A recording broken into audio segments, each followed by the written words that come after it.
Hare Krishna. From the last 3 days, learning life and teachings of Chaitanya Mahaprabhu with the expert teacher Gauranga Prabhu has been a great experience in learning.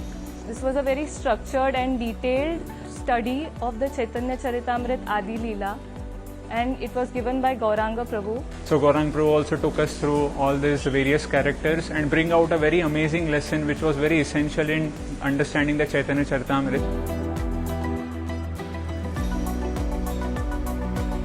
I have never experienced something like this in my entire life. This whole 3 days were really completely full of bliss for me, like attending Katha and then Kirtan after that, and the wonderful prasadam here at Govardhan Eco Village. So it was really amazing for me. In this course, the things which are taught, which can be learned in 6 months, have been taught in 6 hours.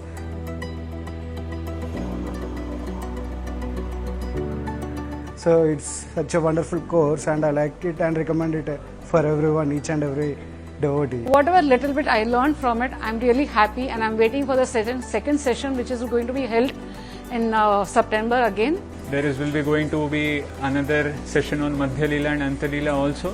So I very highly recommend for all the devotees to kindly participate in this session to get an overview about Caitanya Caritamrita, which is one of our main foundational literature. I'm very eagerly waiting to attend the Madhya Lila and the Anta Lila, and I pray that you all, that I'm able to come for the other sessions as well, and I would recommend this course for each and every devotee who is in ISKCON.